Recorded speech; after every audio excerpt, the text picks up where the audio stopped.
Good afternoon, everybody, and welcome to the Newly Widowed Call series. My name is Jenny Sellers, and I'm Soaring Spirits Global Operations Manager, and I am thrilled to be with you guys today to introduce Dr. Carrie West, who joins us today as an Associate Professor of Communication Studies at Schreiner University in Kerrville, Texas.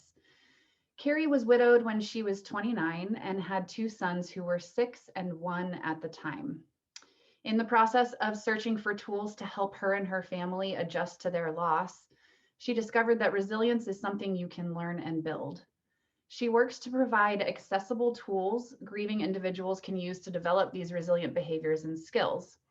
She earned her PhD in interpersonal and family communication from the University of Denver and serves as the Director of Research for both Soaring Spirits International and the Soaring Spirits Resilience Center at Schreiner University. So without further ado, welcome Dr. Carrie West, and thank you so much for joining us today. Thank you.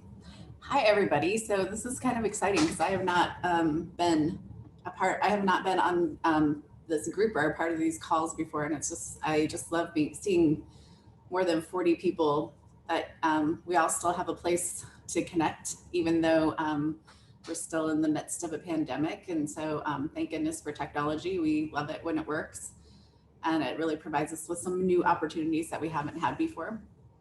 So as Jenny said, it's been a couple of years since I was 29, so it's been a long time. It's been quite a while ago since I was widowed, but I was really interested in not kind of all of the risks that go along with it, but how can we what are the things that we have control over that we can learn, skills that we can learn to be more resilient. And one of those things is having a good support system or building a good support system, right? Because a good social support system doesn't just show up for you necessarily. You don't have one built in.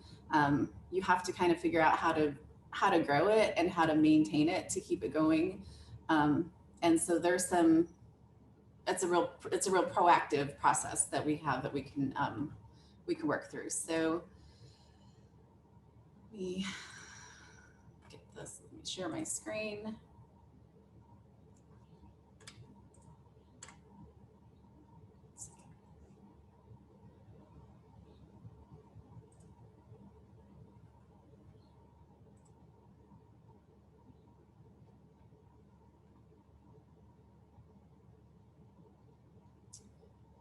And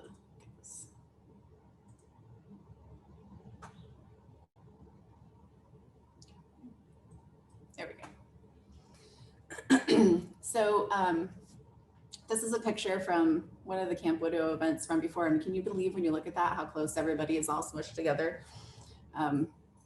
But here we are, supporting each other, and our peer support network is one of the most important networks that we have as widowed people. Oh, there we go. So we've done some research we asked widowed people for the last more than 10 years, since 2000, I guess for about the last 10 years, been doing research with widowed people, specifically with Soaring Spirits. And we asked widowed people who were kind of newer widowed people, and then also people who were much farther from the date of the death of their loved one. What was important to you in terms of what did you feel like you wanted to be when you were trying to be resilient, and what have other widowed people done for us? When you see people being resilient, what does that look like to you? So we could get a better picture from widowed people. So one of our widowed people told us that when they left their first meeting with other widowed people, they felt for the first time as if they and their kids were going to be okay. So I know that you're finding that support already in this group, hopefully, but that peer support really just gives us such a sense of being able to talk to other people who really get what we're talking about and what we're going through. So I promise this is not going to be all about the research, but just a little bit about what the research tells us about the quality of our relationships. So basically, people who can find ways to engage with their social support network tend to enjoy better overall health, fewer complaints of pain, fewer visits to the doctor, all of those kinds of things. They're less likely to experience prolonged depression or complicated grief. and they cope more effectively with life stressors and changes. So you can see this is not even just about being dealing with our grief, but also look at those things right now. I mean, these are things that that the entire world needs, right? We need to kind of have good immune systems, enjoy a better overall health. And we know that people who are not grieving are experiencing more depression, more anxiety. And so, and are having to cope with some kind of stressors and changes to life right now. And so it's so important that we figure out a way to reach out and develop those networks, and then also maintain them for our health mentally and physically. So some of the challenges, and I'm sure that you all have talked about these, and so I'm going to say also that if you want to drop some of these into the chat that I didn't think of, then we can do that too. But sorry, I'm having to move something around here. There we go. Some of the unique challenges, I think, of losing your spouse or your partner during a pandemic is here you are. So you have this more need for support and connection, right? But at the same time, the resources for support and connection go down. And so you're dealing with, this is the time when you really need your people to kind of surround you, right? And you need them to give you hugs, and instead, you know, there's a sense of maybe isolation. And so, and you've lost your person probably who was your confidant, who was the person who probably lost at least one of your supporters in this time when you need more support. And then just fewer opportunities to just like talk with people, talk with strangers on the street, be around people, get lost in a crowd, go to a concert, you know, where you can kind of find energy from other people, or like that picture that I showed, you know, just going and being around all your peers and other widowed people. So this is a particularly difficult time, like that's compounding. Grief obviously is being compounded by all the other things that are going on in the world. And then difficulty just getting to the support that you need. You can't run down to your local church or your local community center and go to a grief support group necessarily, because people aren't gathering in groups. And even our regional groups, I think, are still not meeting in person. So they're, you know, that's all coming back. And we're on this like kind of this weird moment too in the pandemic where we're like, okay, people are going to start going out and spending time outdoors, maybe where they can still social distance, but, you know, having some social gatherings again, but we can't be back to normal, whatever that was, you know, we can't let our guards down. And so we're in this like really kind of interesting space where it depends on your comfort level. It depends on where you live. It depends on how crowded places are. It depends on your own personal health. And so here we are, we're like kind of almost ready to come out of this, but still have to be very cautious. And so this is just a really unique time.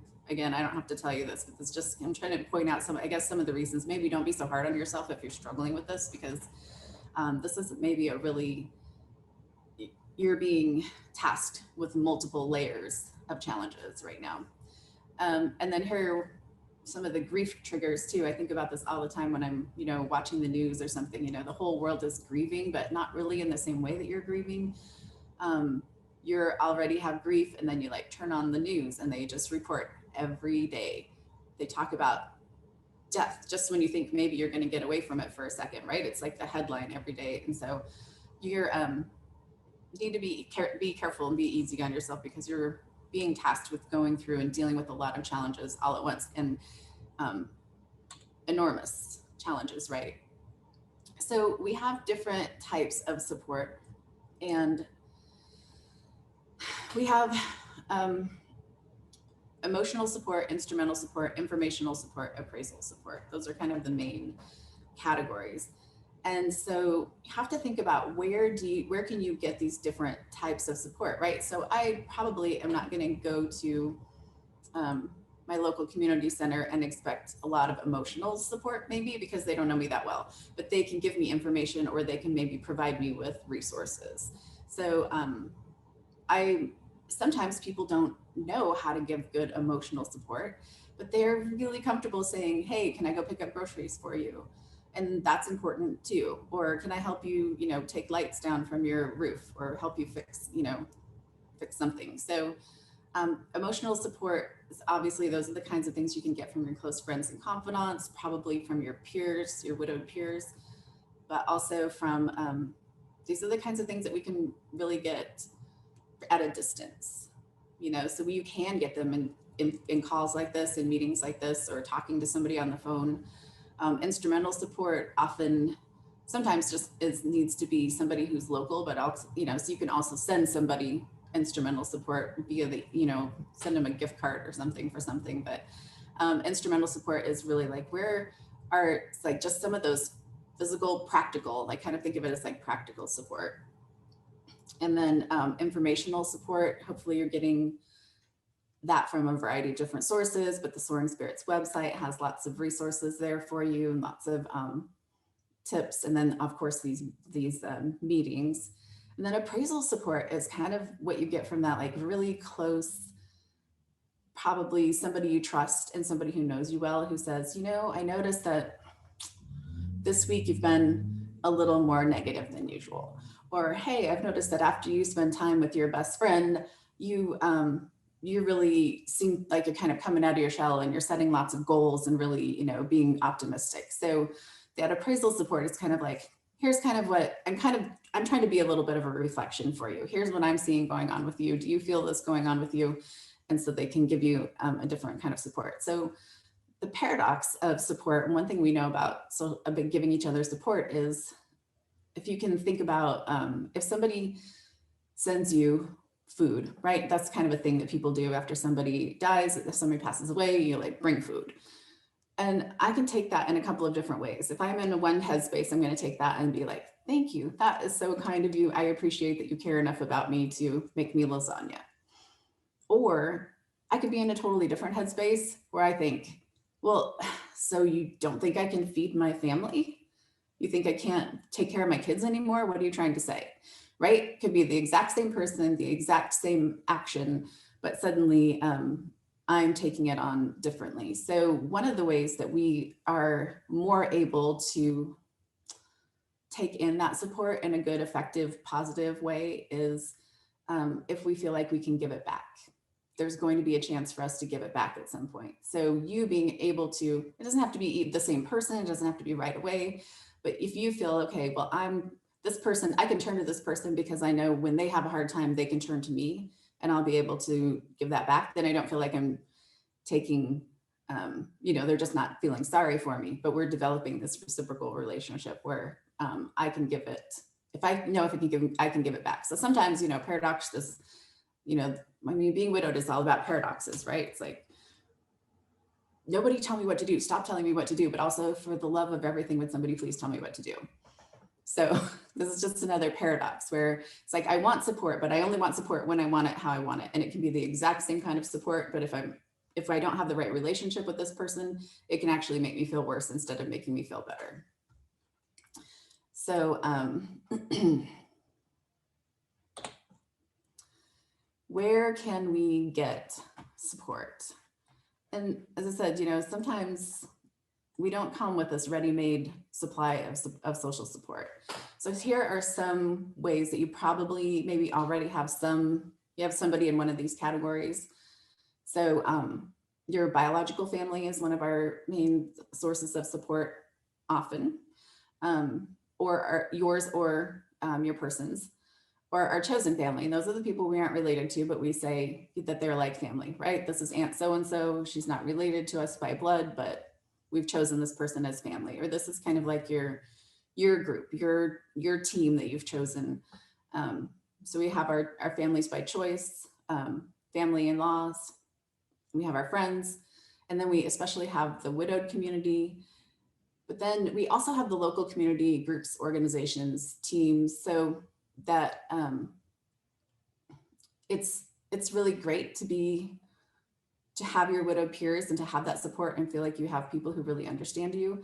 But also I want you to think about, how can you look outside of that widowed community into your local community groups, organizations, and we're going to come up with I'm going to give you some ideas of some of those things, but thinking about how else can you look outside of your widowed community and your widowed peers, so that you can even expand beyond that. And then your widow community is just going to be one of the very best. I think you're probably finding that, or you wouldn't be coming to these Zoom meetings, right? But your widow community is just, widow peers are one of the very best ways to be and feel understood and to stay connected.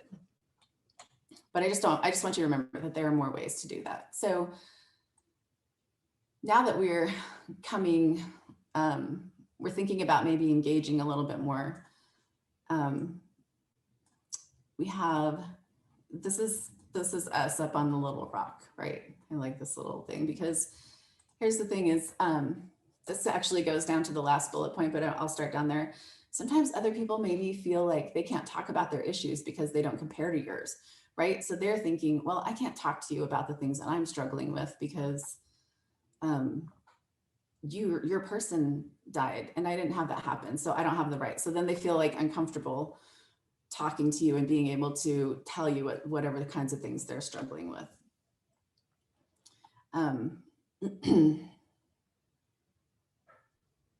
And I see, yes, like some of my friends are terrified to make a move, and it's often up to you to break the ice for sure. And so, sorry, I'm just doing a quick catch up here of our chat.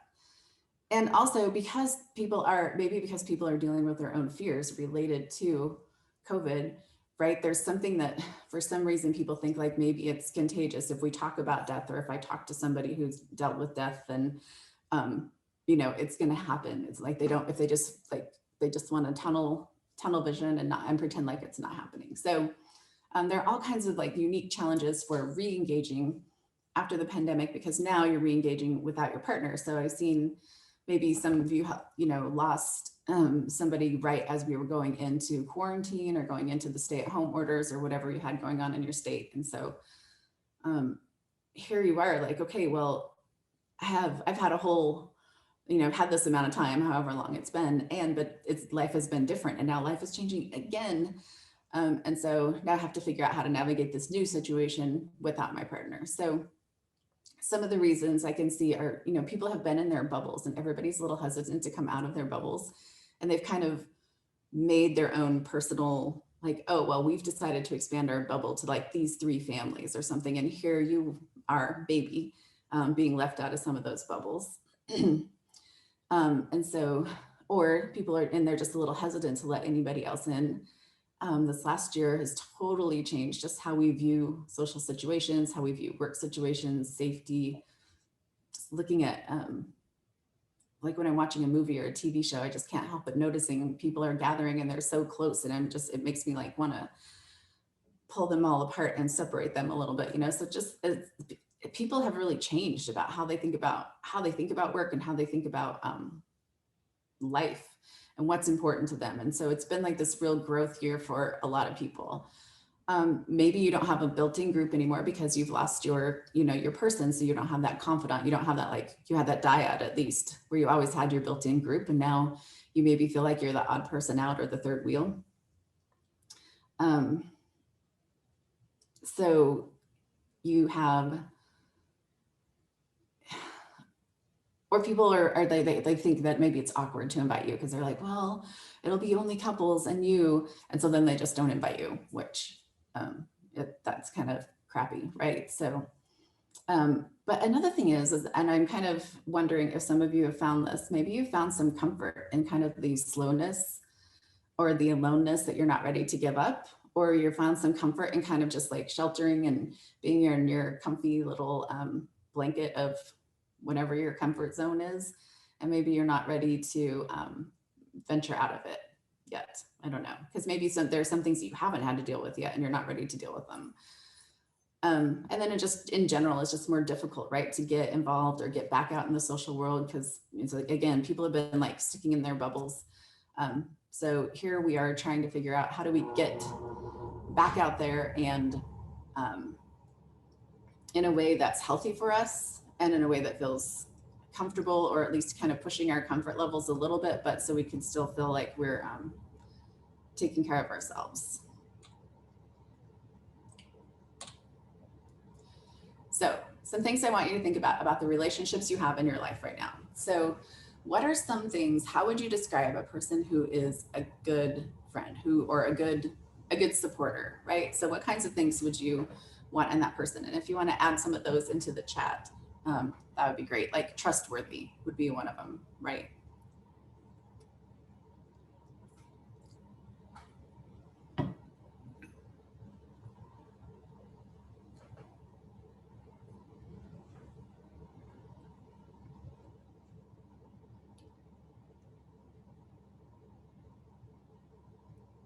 So I'm going to throw out some other adjectives. Again, maybe you can jump in if you want. So things that you probably want from a good support person are probably trustworthy. You want them to if you ask them to keep something private, somebody you can call and cry to, so that maybe they're not going to judge you. They can listen to you without trying to fix you. They'll be kind. They'll be your confidant. They will, a good listener, and a good listener who's not going to go and tell other people what you said, right? So when you ask them to keep something between you, they can do that. So you can trust them with your secrets. You can trust them with your hopes and dreams. They don't have expectations. They're not judging you. You need somebody who's your voice of reason. I can see that, right? You need that sounding board just to sometimes I just need to talk something through. And I'm a person who I like to process my feelings. I solve problems out loud, right? Like I talk them through and I need to talk them through with somebody. And so not having somebody to do that with can be really, that's really difficult. And you have to find somebody hopefully that you can do that with. So I want you to think about, after we've talked through some of these characteristics of good support, I want you to think about who you have in your life or who you maybe could try to reach out to bring more into your life, or the communities, your things that are available in your local community, things that are available with your local or with your peer group here. So that think about who in your life, when you do interact with them, who gives you energy when you interact with them, and who kind of sucks the energy out of you when you talk to them. Because sometimes we have people in our lives for support that really aren't, they aren't energizers for us. We have them out of habit maybe. So I just want you to just quickly in your head think about who are some of the people that you tend to turn to for support, and how effective are they being at that support? Are they giving you energy? Are they taking it? Does it take a lot of energy out of you? Do they give you comfort? Do they give you information? Are they giving you advice? Are they giving you practical assistance? Are they bringing you lasagna? What are they doing for you? And then think about, okay, so when you, yeah, some people try to talk in their up voice, trying to make you feel better. Yeah, because that helps, right? For them to just, be all perky. We want people to be real. I think for my support people, I want them to be realistic with me. I want them to like me for who I am, appreciate me for who I am. I want them to listen when I'm talking, and I want them to be genuine with me. So thinking about who your support people are, are they kind of aligning with your description? Think about who's really fitting that description, because you probably have some star supporters and then some people that are kind of like second or third team. So who are really the stars there? And then think about, are you being that person for other people? Because one of the best ways to get good support and to get a good friend is to be a good friend. And so even though you are struggling and you are grieving, to maintain relationships and to develop relationships, there's give and take. We have to have this reciprocity of being supportive along with being supported, because we want people to look at us too and say, it doesn't mean that you have to be energizers for people, but that means that you have to be that person who's genuine, who's a good listener, who will let you kind of let your feelings out. And that it doesn't make them uncomfortable, right? If you let your feelings out. And so also in turn, and you want to be able to be that person for other people. Also remember that you probably have some people who really want to help you, but they don't know what to do. They really want to help, and so but then they don't call because they don't know what to say, or they wish that they knew to do something, but they don't know and they don't want to make things worse. And so they just have paralysis of analysis and they just stand back and don't do anything. So if you can reach out to them and say, hey, this is what I need, they appreciate that, right? Because I'm sitting here wanting to help. I don't know what to do. You give me a task to do and I'm like, oh, thank you, I'm on it. I can totally handle this. And so making sure that you're reaching out and asking for what it is that you need to. Yeah, and just letting yourself be yourself, I think is, yeah. And listening. Exactly. And so you hopefully you have somebody like that you can find who's like that. But if you don't, then this is the way to develop that is, again, trying to find somebody where you can, we have to kind of develop that slowly, but that reciprocity, you can be that person for somebody else and they can be that person for you. And that's especially true when you're with your widowed peers. And usually when we start relationships, we kind of start talking about all these things that we kind of, it's like ogres have layers, and we start with the layer on the outside that's kind of thin and doesn't have really much flavor. Where'd you grow up? Where'd you go to school? Blah, blah. And then we kind of get to these deeper and deeper core things.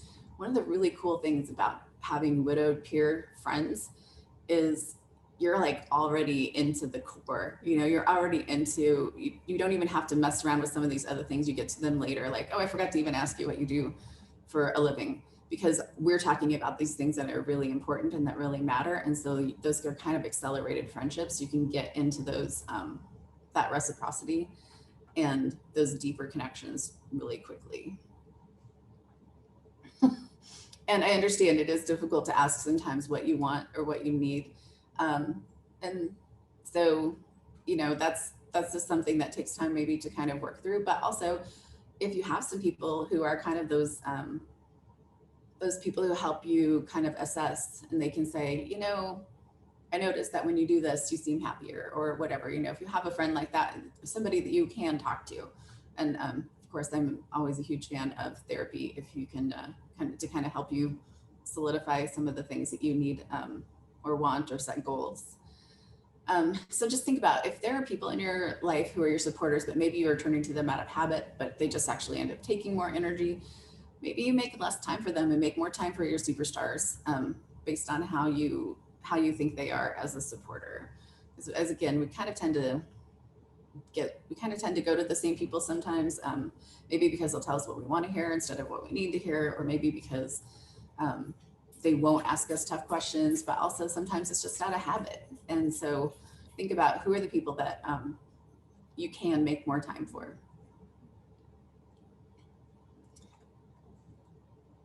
Yes, some people are, and just it's unfortunate in our culture that we're talking about people who are gone is a bit of a taboo, and people don't know how to do it. And just getting comfortable. And that's another thing too, when you have a widowed peer, they're not afraid to talk about that. So that's another way where that kind of gives you that accelerated connection. So here are some of the things to think about when you are being connected, when you are getting connected with some people. So be more available for your energizers and your purifiers. We talk about kind of thinking about your world as a planet, right? So who are the people who are out there planting trees and getting rid of the toxins, and who are the people who are just kind of toxic and you don't want to hear from them? So making more time for them, staying connected face-to-face or electronically. When you are around other people, one of the things I really want you to think about and practice over and over is asking them good follow-up questions, because that's going to help with your connection. That's going to build those networks, so build that trust. And then checking your local community for groups. So maybe they have like a hiking group or pickleball, or they have a crafting group or something that, some kind of common interest that you have. And then think about who you will go to when you feel really drained or down, like who's that call? If you need assistance with personal or other questions. And if you don't have that person, how can you start to develop that with somebody? Think of somebody who you could maybe start developing making more time for, and being more like purposeful about developing that relationship. We're trying to limit or avoid those people who are drains or polluters. You can interact with them asynchronously, like just texting them, and don't answer when they call, and just text them back maybe, so you don't have to be caught in the moment of, get caught up in whatever it is that they're they're going through. Stay present when you are with those people who are you want to be connected to, and wallow in the joy so that you can stir up that energy and you can kind of hold on to it for later. A little bit more about those. If you have some areas or people who are kind of an energy drain, really just set some boundaries, set some very clear boundaries about how much time you want to spend together, how much you want to share with them. Maybe you don't want to share that much with them. Maybe it's because I'm seeing in the comments here, yes, sometimes you feel like, oh gosh, I don't want to make them sad. And because then I just have to take care of them too, right? So you don't want somebody like that. So what are those boundaries that you can set with them? And then what's your plan so that if you do feel a little bit overwhelmed or you have a strong emotional response and you don't want to have that, you don't feel like disclosing that much to this person, what's your strategy? Do you have an out? Do you have an excuse to leave? Do you have a way to get out of it so that you can leave and you don't have to stay in that situation? And then forgive yourself when things goes wrong, because that happens to everybody and it's happening to everybody right now. Are some suggestions of some things that people are doing to maintain friendships right now, and I know that you can find all kinds of great ideas, but I just wanted to get your minds working in this direction in case.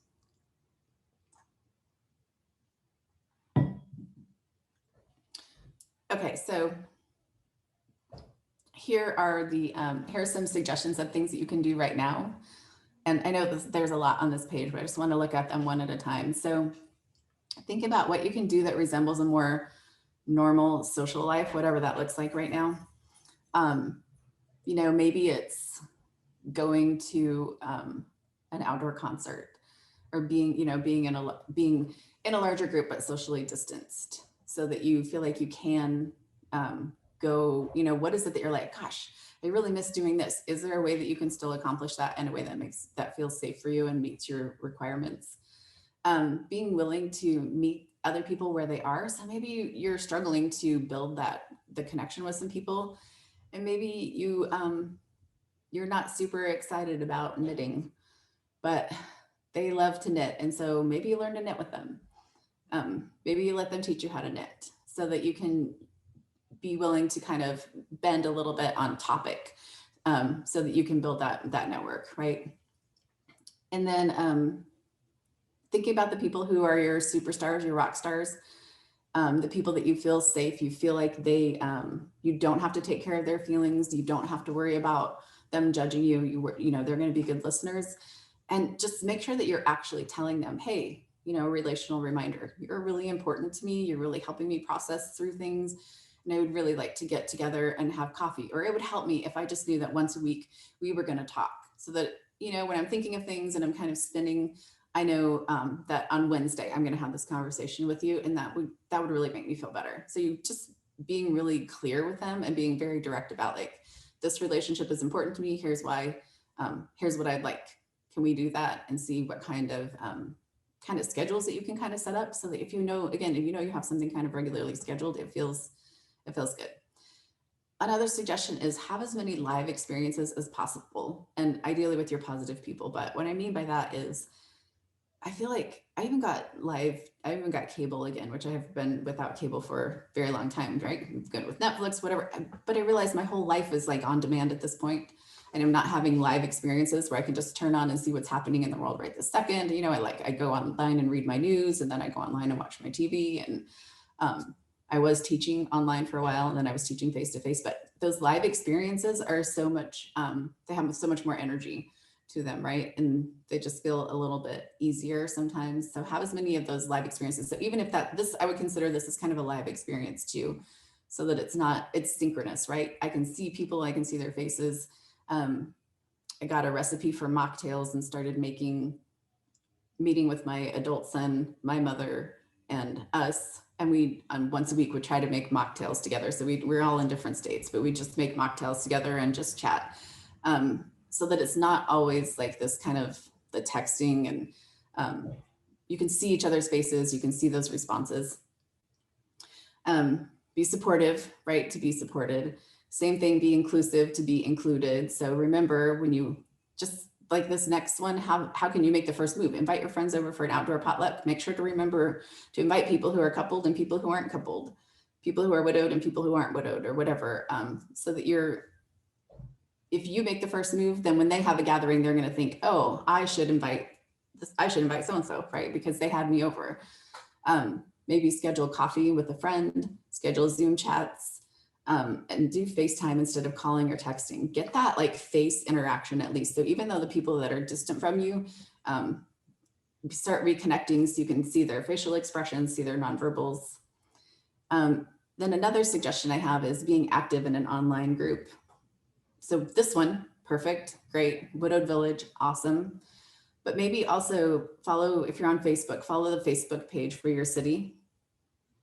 I find out all kinds of things. I'm not from this town that I live in, and I'm not from Texas. And so I find all kinds of things on the city Facebook. It's the city Facebook page, but then it's also like Kerrville United and Kerrville City of Kerrville, but then they're like official and less official pages. I find all kinds of events that are happening that I didn't know were happening, or like the kids are out doing chalk things and the chalk art, and then you can go look at it. The neighborhood app tells me all the things, like the restaurants that are maybe coming and bands that are coming to the area. I joined a Facebook page that's a Texas hiking group, so I can see where to go hiking. There's wildflower spotting Facebook page. There's Birds of Texas. I'm in a knitting Zoom group. I can tell you that I knit squares and rectangles. If they're little, they're a washcloth. If they're big, they're a blanket. But I do it for the social, right? I have a few friends who love to knit. And so I get on and we knit and I ask them questions and we share. So don't be afraid to kind of think outside of, and I never really wanted to learn how to knit. I enjoy it now that I do. But I did it originally because just as a way to connect socially, right? And over an activity. So then think about, are there public events that you can go to? And again, I see you're from all different places. And so I know that the rules are different everywhere, but are there maybe some outdoor events where you can maintain a social distance and you maybe can meet people? Yes, a Facebook group for widowed people in your state is awesome. And we will be meeting again, right, in person. It does take a lot of, it takes effort to maintain relationships. And so that's one reason why I say try to pick the star players, the people you want to be your star players, and focus your energy there, and try not to waste any, especially that live energy with people who are not your, not building up your energy. Maybe you can just go hang out at the park and read a book, and you could take headphones at first, or a book, and so you don't have to talk to people. And then maybe you'll just end up chatting with somebody, right? Take your dog to the dog park. You're outside. So there's distance. Go to places where people are engaging with other people, even if it's just casual conversation. And then, are there places that you can volunteer in your community? But I also want to say, when people don't call you, remember not to take it personally, because it might not be about you, right? So if somebody doesn't call you anymore to hang out, it might be that they're really struggling with their job. Maybe they lost their job, or maybe they're struggling with something else. And so if they don't call you, you don't want to think, oh, well, then I'm not calling them, right? But just reach out, because it's probably not personal. It's probably not about you. The principle of liking is the more that we think somebody likes us, the more we like them, right? So when you're in middle school and somebody you found out, you're like, oh, this person is kind of cool. And then you found out that they didn't like you, where you're like, oh, I am going to go talk to them and convince them that I'm a cool person and they should hang out with me. No, you don't like them. You're like, oh, I never really liked them either, right? So if you are finding that maybe people aren't calling, maybe they're just hesitant. Maybe they have something else going on in their life. So just try to remember you can reach out, to not take it personally. It's probably not about you. You're kind of hanging out. So you were just saying, Patty, I think, was just saying it's so important, but it takes a lot of effort and motivation, and it's hard. So that's why we have this slide in here. So your time and energy are your most valuable assets. And so control whenever possible so you can use them wisely. So if you've taken the Widowed Resilience Scale, I don't know if you've seen that on our website, but one of the reasons that we created that is so people could go in and you can see kind of what areas, basically you have a limited amount of energy, what areas can you spend your time in to go get the most bang for your buck? Because I think when I was widowed, people brought me books and I was like, how many books do you think I'm going to read? I have a 1-year-old and a 6-year-old and I have no energy to read a book. Right. But this is like, here, you can't do everything, but here's like, get your score on here, do a self-assessment. Maybe you want to focus on social support right now. Maybe you need to focus on identity and learning new things or something. So that's why we have that, why we created that, because we know energy and time are limited and we want to protect that. And then of course, some Soaring Spirits resources that you have already accessed, I think. So finally, I know that I think that maybe you've talked about this, this resource here, kind of finding people who are willing to help you. This is on the website under, on Soaring Spirits, called Building Your Support Network. And it's kind of just a way to go through and track, like, what are some of the things. So I always tell my students, right, because I tell them they never have to they don't deal with that often, or as often as some of us, right? So I say, if this happens and you're at somebody's house after a funeral and people are coming up to them and they're saying, oh, I'm so sorry, if there's anything I can do, this is one of the best things you can do, is stand here with a list like this and say, what do you mean? What do you mean by that? Can you babysit the kids at 3 a.m. or can you offer legal advice, or, kind of off to the side and get that information for them? But here, some things that you want to build. And you're not going to have all of these things and you're not going to need all of these things, but these are just some ideas for maybe if it's 3 a.m. and your pipes burst. So do you have somebody that you could call if you're, feeling a little overwhelmed? Is it somebody that's local? Do you have somebody that you could call up on the phone? And the thing is, this is where that paradox comes in, or that reciprocity for support. If I say to Jenny, is it okay if I am freaking out in the middle of the night because my pipes burst? I know you can't help me with my pipes, but is it okay if I call you just to kind of talk to somebody? And if Jenny says, yeah, that's okay, then I know I won't even think twice about calling her if I want to. But also then Jenny knows if she needs to call me at 3 a.m., she can, right? So that we know that we can call each other. And so then we both feel better about it. And then maybe you never need that person. Hopefully you never need them, but you know that you have that availability, and you've also have this agreement with somebody else. You can't over communicate, right? So you have this agreement with somebody else that you can be that person for them. So I think that there are other things that we could add to this list right now. And I'm trying to think like what they might be. Like, who is it that's like always up for going for coffee? Or who is it that watches your favorite show and you could call and talk about what happened on Grey's Anatomy? So, what are some of your common interests or groups that you could put on here? So you can kind of rework this however works for you. So do you have some special person you feel like you could call, and do they know that you could? And do you need a new person? The person you normally would call, maybe you need to think about if you need a new person. If you can call them and they can make you feel less anxious instead of more anxious, right? So you're not trying to manage their feelings at the same time as you're managing your own. If you can call somebody when you feel alone, and don't forget too, like you can go on to the Facebook page, you can, the Soaring Spirits Facebook page, Widow Village. One of the amazing things about that is you can go on at 4 a.m. when you're kind of awake and you can't sleep and you're thinking about things, and you can go on and answer and respond and read and lurk and, do all of those things, because you're not even waking anybody up. You can just access those resources whenever you want to. So think about, when you look at those, if you have something that's missing from your support network, do you have somebody who's in person? Do you have somebody who's peer support? And do you have somebody you can reach out to on the phone? And if you don't have those, then how are you going to go out and start developing them? So that's what I have, other than listening to some of your ideas and comments. Thanks, Jenny. You're so welcome, Carrie. Thank you so much. If you wouldn't mind stopping the screen share, I will come back in. And love that quote from Yoda, though.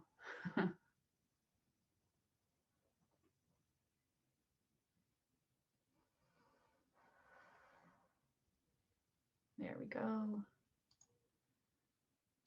Yeah, thank you so much, Carrie. That was awesome. Some really great informative ideas there. And we're so grateful that you took the time out of your busy schedule to spend this time with us.